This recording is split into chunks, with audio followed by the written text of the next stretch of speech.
Megastar Chiranjeevi గారిని ఇతర mega హీరోలను target చేస్తే మీ బతుకు బాగుంటుందని జగన్ రెడ్డి గారికి చెప్పిన సోంబేరిగాడు ఎవడో ఎంత ఆలోచించినా అర్థం కావడం లేదు.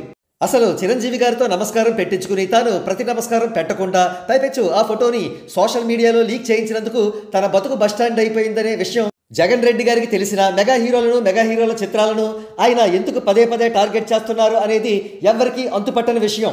బహుశా పోగాలం దాపురించిన వాడికి బుద్ధులు గడపడం కష్టం కదా అనే ఆర్యోక్తిని ఆయన నిజం చేస్తున్నారు కాబోలు.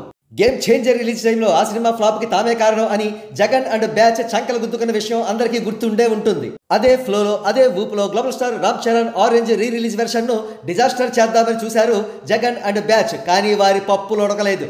రామ్ చరణ్ జగన్ అండ్ బ్యాచ్ ని చావు దెబ్బ తీశారు.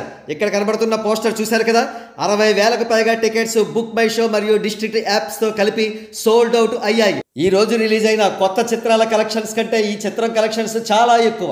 ఇక థియేటర్స్ లో అయితే వరల్డ్స్ బిగ్గెస్ట్ మ్యూజికల్ కాన్సర్ట్ జరిగింది. వాలంటైన్స్ డే సందర్భంగా రిలీజ్ అయిన ఈ చిత్రం సెకండ్ రీ రిలీజ్ వెర్షన్ లో కూడా అత్యద్భుతమైన కలెక్షన్స్ వసూలు చేస్తూ హిస్టరీని స్క్రిప్ట్ చేస్తోంది. కొన్ని ఎగ్జాంపుల్స్ పరిశీలిద్దాం. 16వ తేదీన సుదర్శన్ 35mm లో 8 AM షో స్టేటస్ ఇది. KPHB మల్లికార్జున 70mm లో 1 వీక్ కన్ఫర్మ్డ్ అట. 5 shows sharing basis depends on occupancy of సంక్రాంతికి వస్తున్నాం అండ్ ఆరెంజ్. బెంగళూరు సిటీ విషయానికి వస్తే matinee 2x2 shows almost full. Already first shows 4x4 almost fulls.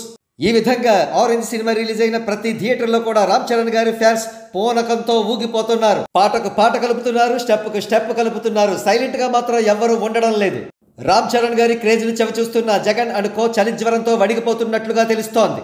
అసలు గేమ్ చేంజర్ ఫ్లాప్ వెనుక YSRCP impact ఎంత మాత్రం లేదని, at the same time orange block buster ను అడ్డుకునే శక్తి కూడా తనకు తన బ్యాచ్ కు లేదనే విషయాన్ని జగన్ గ్రహించాలి.